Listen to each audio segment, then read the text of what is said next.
Welcome back to the 73rd episode of the Daily Flip podcast.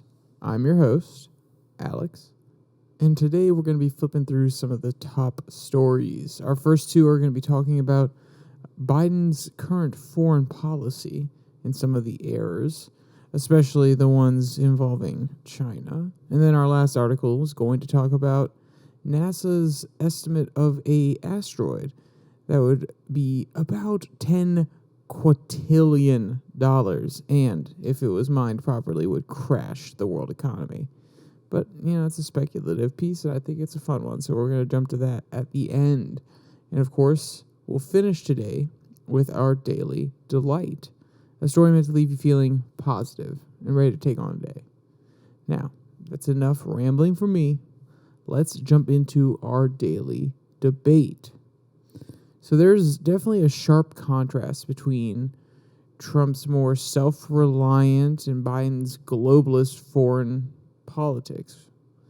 Though Biden has shared some trends, and he has, of course, onshored some jobs, especially in the chips industry, these new leading technology industries, he's still adamant about being involved and being a large power player all across the world. But are we overexerting ourselves? From Russia and Ukraine to Taiwan and China to Israel and Iran. These are a lot of the talking points you're hearing recently and a lot of the stories that you've been seeing. Has America overextended? Has the hegemonic era ended? Or can we still effectively project our power around the world? And I'm not asking should we, I'm just saying can we? And I'd love to hear your opinions down in the comment section. Let's jump to our first article. This one comes from the Washington Examiner. Biden's small stick diplomacy is a disaster. So while Teddy Roosevelt may have been the man who pioneered, or at least made it relevant in American politics, big stick diplomacy, Biden is the pioneer of small stick diplomacy, or at least that's what the Examiner would want you to think. Quote, this president is not even given to speaking softly while carrying a big stick. To Biden's credit, he has always been wary of big stick diplomacy, if only because it leads to a costly wars that the voters don't like. To his discredit, Biden has always been prone to shouting loudly and often nonsensically. This, his big shtick, was displayed in all its stunted glory in his State of the Union speech when he went off script and bellowed, name me one leader who would change places with Xi Jinping. Show me one. We were looking at him. China has the world's largest navy and has twice as many men and women in uniform as the United States does, end quote. And I will push back. Yes, they have more naval ships. Are they better ships? No. They have more men in the military. Does that mean, more men and women. Does that mean that they're better trained, that they have better equipment? No. But then again, the Russian tactic for a lot of history has been, we have a large populace, let's just throw it at the enemy. So just because we have better technology doesn't necessarily mean that we're going to come out on top. But I don't like when the Examiner says these things, oh, they have a bigger navy, they have a bigger army. It really is trying to speak to, not fear-mongering, but something about the American soul, which is, no, we have to be the best. We have to have the most, the better version of whatever they have. So it's kind of trying to stoke those fears or even just that feeling inside you. And I just wanted to push back a little bit. Because while I do agree with a lot of their topics, of course, it's sensationalist media. And we can always take a step back and say, hey, this is where you're wrong. This is where you're trying to rile up your audience. And that's why I'm just going to point it out. And let's be clear, you probably know that too.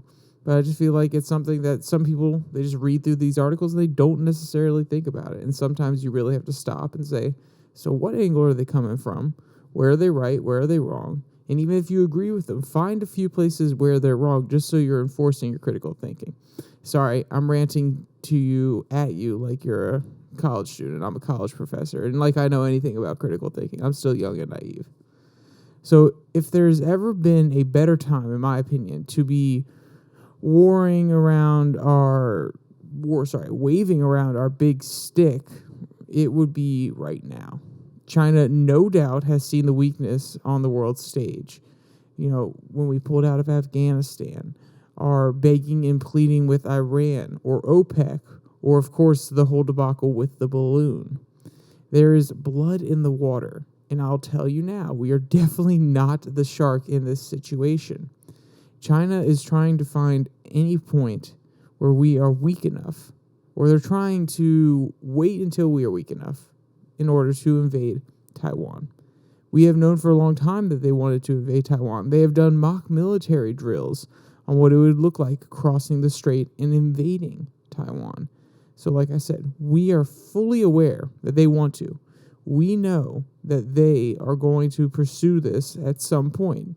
And a lot of strategists have said that this is the decade they have to do it before their population starts declining rapidly, before all these chip sanctions really, really hurt their military economy. And I would argue that if it does happen this century, we're not quite prepared. We need more time for a military buildup. We've been sending a lot of our resources, military resources, to NATO to funnel into Ukraine. So if there's any moment of weakness that the Chinese see, not just the fact that we are going to take a while to build up militarily, or at least to the level that we would need in order to help Taiwan, but also on they have a weak leader front, this is the time to do it. That's when they are going to strike. And that's what I think is extremely dangerous. And that's why you probably heard the narrative, this was a trial balloon. Not literally a trial balloon to see, what armament can we get into the United States? But no, a trial balloon politically.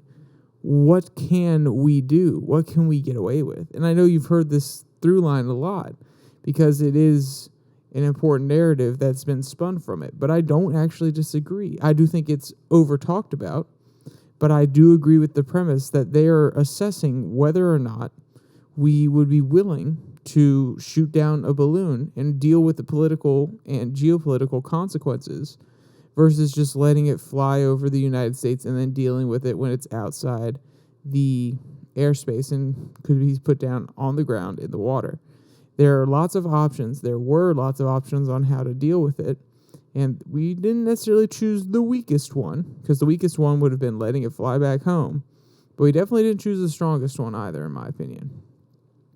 So, on one of the big failures that isn't getting much coverage, though, in Biden's small stick diplomacy is the renewed or attempted renewal of the Iran nuclear deal. Quote, in January, a video appeared from November 4th in which Biden, caught by a surprise question at an election rally in California, blurted out that the effort to revive the Iran nuclear deal was, quote, dead, but we're not going to announce it, end quote. The 2015 nuclear deal with Iran was the centerpiece of the Obama administration's foreign policy. No matter that Iran is run by a corrupt clerical dictatorship that tortures its people at home, assassinates its dissidents abroad, and is the world's leading sponsor of terrorism, end quote. So, yes, Biden just said right there, if you didn't hear the quote, if you didn't hear it clearly enough, that the deal's dead, but no, we're not going to draw public attention to it. We're not going to highlight our weakness. And even when they were negotiating, we weren't getting much news out of any media site, including Fox, including MSNBC. None of the mainstream was covering the fact that we were trying to cut deals with Iran and having them negotiate with Russia on our behalf, essentially. Or, I take that back. It's not like they were actually going and saying, oh, yes, we're negotiating with Russia. But Iran was basically the middleman between Russia and the U.S. and playing them off one another in order to get a better deal. So you didn't really hear about this when it was going on, and that's because it's perceived weakness. If we can't even get the Iranians to stop building up their nuclear arsenal, if we can't even persuade them, if we can't even bribe them like we did before, and yes, I know I am being very biased on that one, and I am very well aware that some people would disagree with what I'm saying, but if you can't even do that, you're obviously not I don't want to say threatening enough, because that's not the goal. You don't necessarily want to be threatening on the world stage. You don't want to get what you want just by threatening other countries. But there's obviously nothing there. There's no benefit for Iran to take this deal. And that's because either we're not offering them a good enough deal, or they don't believe that we'll actually enforce it properly. And they were just trying to get more things out of us during this negotiating process. And Biden finally said, no, we're not doing this anymore. But he's not going to announce it because that makes him look weak. So Trump had pulled us out of the deal, which put the Biden administration in a weakened position when they returned to the negotiating table.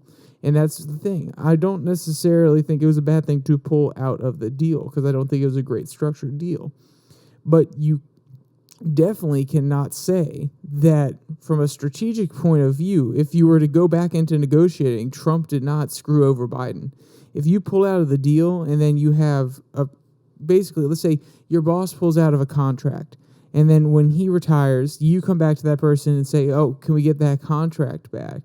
Some people are going to be nice, and they're going to say, yeah, of course, we were longtime friends, we were trying to make this deal, blah, blah, blah. Other people are going to say, well, now the contract's going to be more favorable to me. You guys had the favorable terms the first time, and, your boss was really mean to me, or your boss didn't want to deal with me, and that was disrespectful in my opinion. And also, maybe you're trying to appease shareholders. They really want that contract back, and Iran knows that. Iran knows that Joe Biden wants this to be another key pinnacle deal, just like it was for Obama. So they're going to try to extract as much value out of it as they can.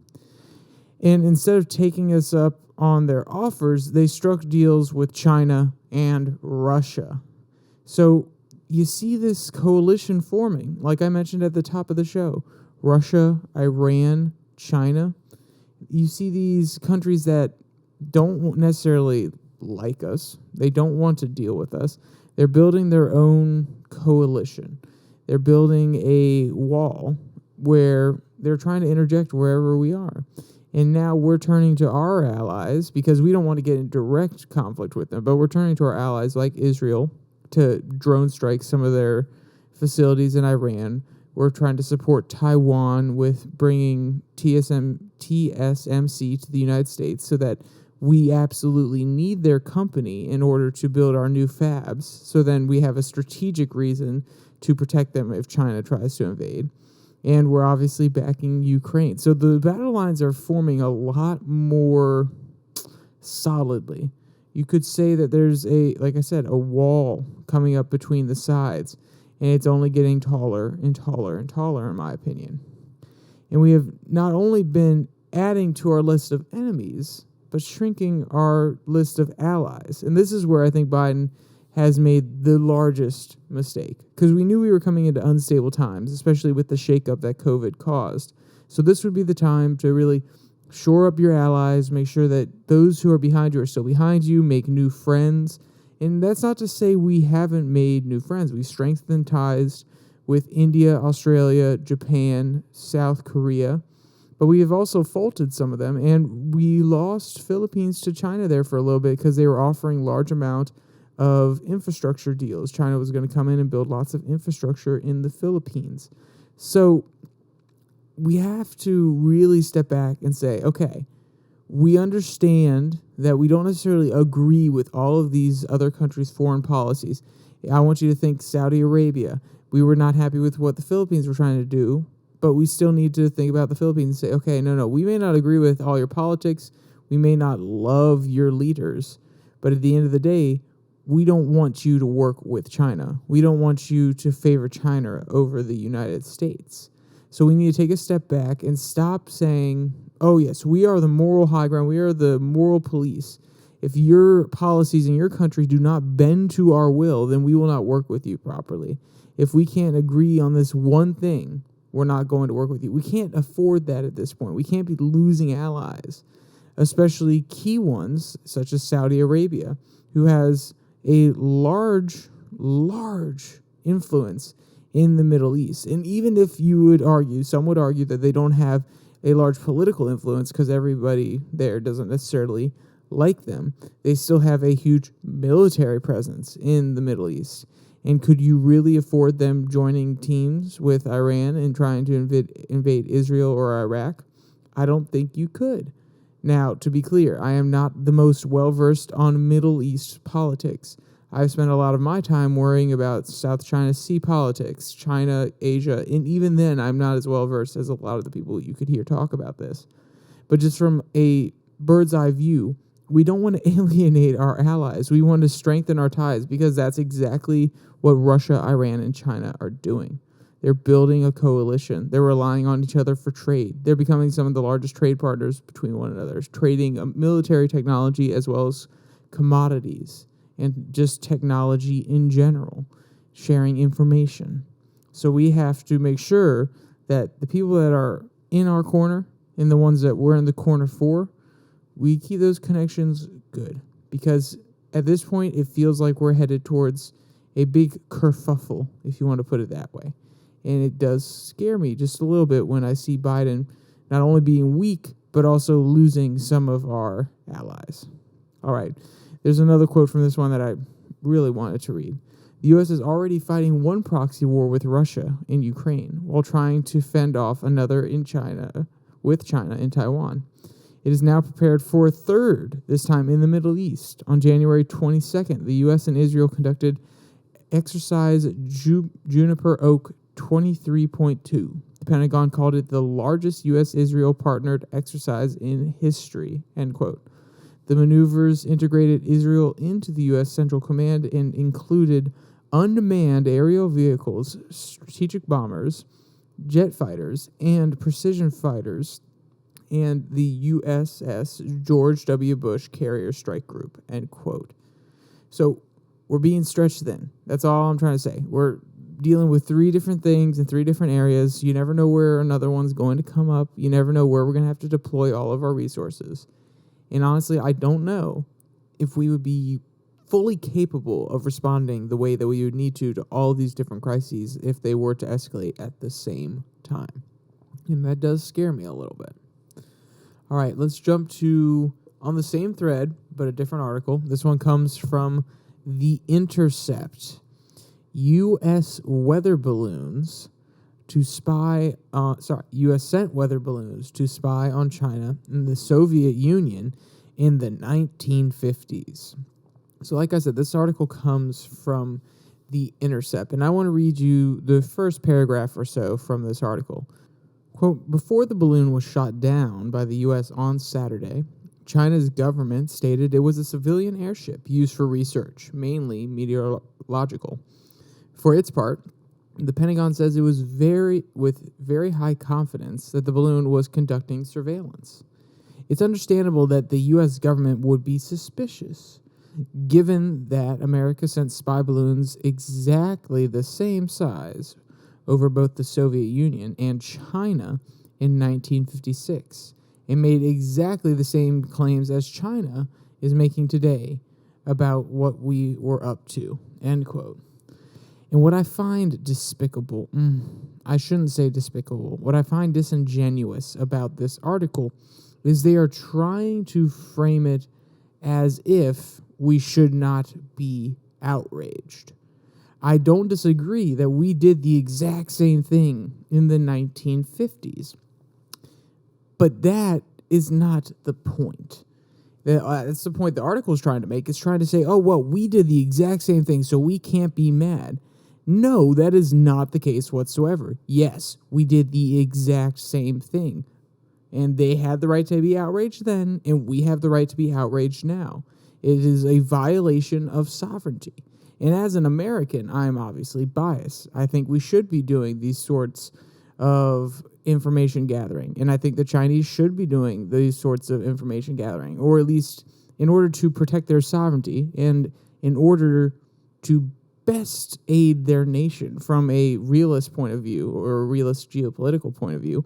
I understand why they would do something like this. And they believe they're in the right because they're defending their nation. They're trying to make sure that their nation's needs are met, that the U.S. isn't stockpiling a whole bunch of different weapons that could possibly reach China or whatever their surveillance was for. So I understand exactly why China would do this.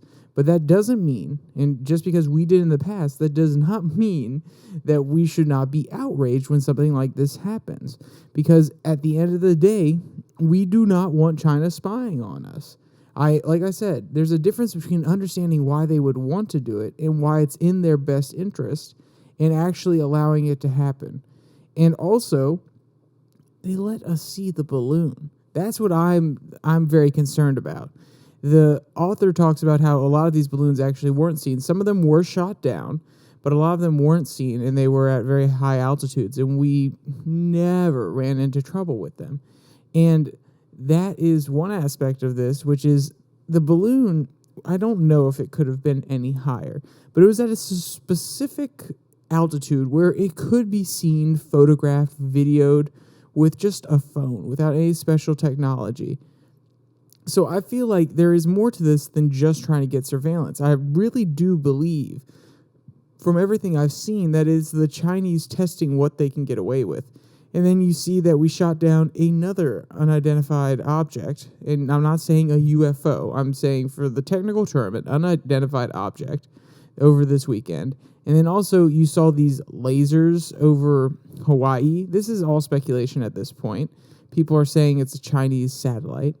And then after all this, we launch an ICBM missile into the Pacific Ocean. Now, it is unarmed, but we still launched one into the Pacific Ocean. This is rising tensions. And I think this is exactly what the Chinese wanted. They wanted this balloon to go across the United States to see whether we were strong enough or how we would respond. And then when we didn't initially shoot it down, they thought, oh, this is a good moment. We can send another balloon or another unidentified object over into Alaska. We shot that down. We saw what people are speculating are lasers from a Chinese satellite. I don't know if that's true or not. It could have been, for all the people know that are reporting, it could have been a cool laser show that one of the hotels was putting on at a distant island or something to that effect. But then you see acts like this, and then you see the U.S. respond by shooting an ICBM missile into the Pacific Ocean. The Chinese were trialing us. They were seeing how we would respond, see what Biden would do. And then when he was weak the first time, they tried it again.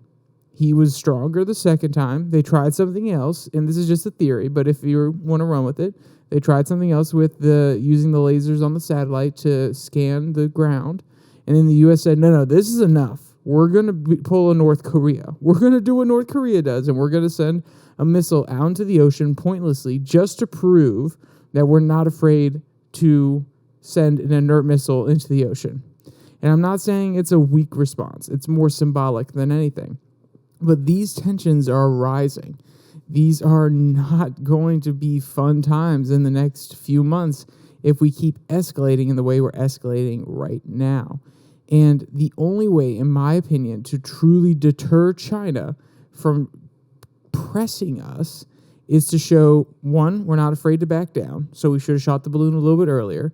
And the ICBM, while it is a pointless gesture because it doesn't actually do anything, it is still a show that, yes, we're acknowledging that you're a problem and we have the ability to shoot at you with an intercontinental ballistic missile. And we're just throwing this one in the ocean because we don't need it, because we have so many of them.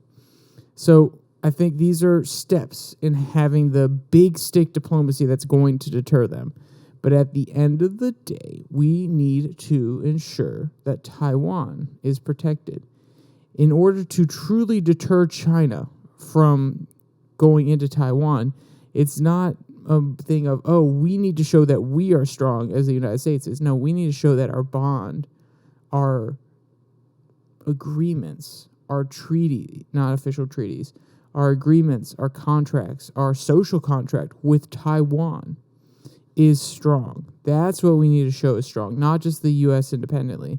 We need to show that we are willing to send aid to Taiwan just like we've sent aid to Ukraine. And yes, I know the anti-warmongers, the anti-warhawks are probably sitting there saying, Alex, wait, you're saying we should just give money to Taiwan? And I have been thinking about this a lot, and I don't like just giving money to different countries in order for them to defend themselves, just giving them weapons, and I don't want to encourage non-peaceful interactions between countries.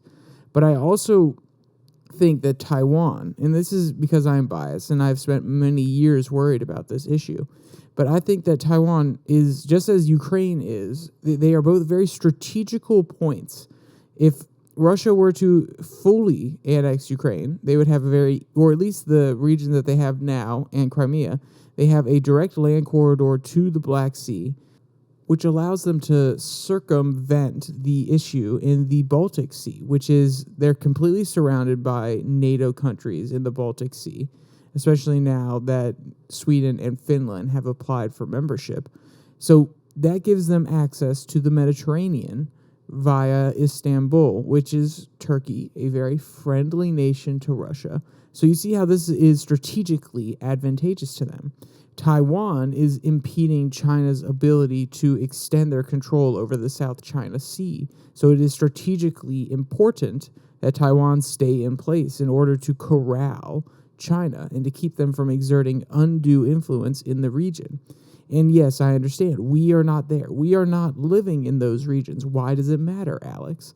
And my thing is, at the end of the day, if you want to remain in a hegemonic world, if you want to remain in a world where the U.S. is on top and not a second-rate nation, then you have to keep the status quo. And in order to keep the status quo, you have to keep other countries from becoming more strategically placed, able to exert more control in order to maybe peel off nations like the Philippines, like we've seen China try to do. And I'm not necessarily saying a world ruled by the United States is the best world, but I'm saying that I like the world that I have grown up in. I like growing up in the greatest, in my opinion, the greatest nation on the earth. And I don't necessarily want American supremacy to be challenged and have to live in a world that is dominated by a different country. Because honestly, if I'm being 100% honest, that scares me. I don't know what that looks like. I know what the status quo looks like. I'm not completely happy with the status quo inside of America. But geopolitically, I like the status quo where America is on top. That's just my opinion, and it is a little bit fear-based as well. I'm not trying to pretend that, oh yes, we are the high and mighty Americans. We know what's best for the world. I'm not saying that. But I do like the fact that we are the greatest nation on earth, and it affords us some limited benefits within our own nation. And it allows us a little bit of negotiating room when talking with other countries, able to get favorable deals that allow us to import certain things at a good price, that allow us to cultivate great technology and encourage great minds to come to our country and innovate. And I do love all of these things. So I think these are important questions that we need to address. And that's why these anti-warmonger talking heads, while I agree that we shouldn't be outright encouraging war, I do also think there's a counterpoint, which is you can say that, at least the American ones, you can say that from your cushy American house that has been created by the system of America being the greatest country in the world. You can say that from a place of privilege. And I don't hate to use that word privilege, but we do have this amazing advantage, and it has allowed us to thrive. And you can say those things that, oh, no, we are better than this. We shouldn't be involved in these geopolitical issues because we have gotten in the dirt and we have defeated the USSR and we have been the hegemonic power for the latter half of these 2 decades. So I think there's a more in-depth conversation that needs to be going on here, and it really makes me sad when The Intercept is saying, oh, no, China has the right to do this because we did it to them. Yes, we did it to them, but it doesn't mean that it's right, and it doesn't mean that we don't have the right to be outraged, because when they're criticizing people for being outraged or being concerned about it, that's what makes me extremely angry. And sorry, I went on a long rant with this one, but that was the whole first segment. It was supposed to incorporate both of these articles about the weakness of the American foreign policy and how we can address it.